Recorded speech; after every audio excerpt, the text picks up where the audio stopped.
អាជ្ញាធរនឹងជំរុញឲ្យអ្នកលក់ដូរបន្លែផ្លែឈើលើចិញ្ចើមផ្លូវតំបន់ជុំវិញផ្សារដើមគរចាស់នៅថ្ងៃទី18ខែមករាខាងមុខនេះនៅថ្ងៃទី18ខែមករាខាងមុខនេះរដ្ឋាភិបាលរាជធានីភ្នំពេញនឹងចាប់ផ្ដើមអនុវត្តវិធានការដោយជំរុញឲ្យអ្នកលក់ដូរបន្លែផ្លែឈើដែលគ្មានសណ្ដាប់ធ្នាប់នៅលើដងផ្លូវលើចិញ្ចើមផ្លូវមហាវិថីម៉ៅសេតុនមហាវិថីព្រះមនីរ៉េត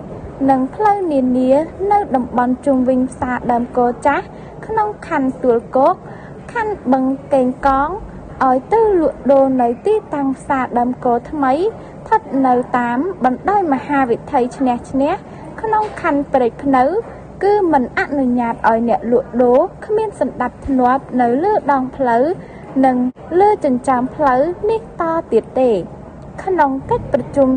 សាមញ្ញលើកទី20របស់ក្រុមប្រឹក្សារាជធានីភ្នំពេញអាណត្តិទី4នៅព្រឹកថ្ងៃទី13ខែមករានេះលោកខួញស្រេងអភិបាលរាជធានីភ្នំពេញមានប្រសាសន៍ថាអ្នកលក់ដូរគ្មានសណ្ដាប់ធ្នាប់នៅលើដងផ្លូវលើចិញ្ចើមផ្លូវមហាវិថីម៉ៅសេតុនមហាវិថីព្រះមនីរ៉េត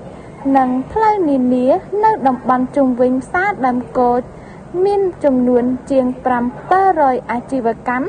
ហើយចាប់ពីថ្ងៃទី18ខែមករាខាងមុខនេះតទៅពួកគាត់មិនត្រូវបានអនុញ្ញាតឲ្យលក់ដូរបន្តទៀតទេពួកគាត់ត្រូវបានរដ្ឋបាលរាជធានីភ្នំពេញរៀបចំឲ្យទៅលក់នៅទីតាំងផ្សារដើមគរថ្មីស្ថិតនៅតាមបណ្ដោយមហាវិថីឈ្នះ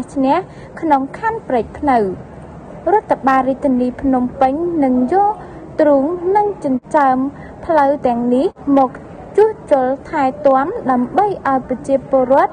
បានធ្វើដំណើរធម្មតាឡើងវិញនៅពេលសួរថាចោះកន្លងមកហេតុអ្វីបានជារដ្ឋបាលរាជធានីភ្នំពេញមិនអនុញ្ញាតវិធានការបែបនេះ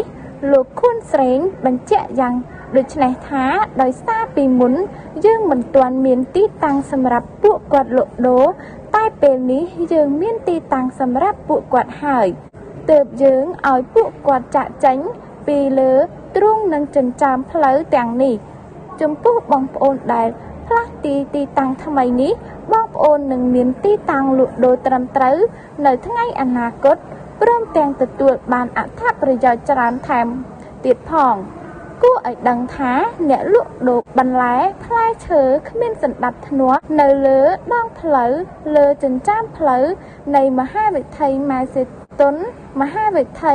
ព្រះមនីរ៉េតនិងផ្លូវនានានៅតំបន់ជុំវិញផ្សារដើមគរ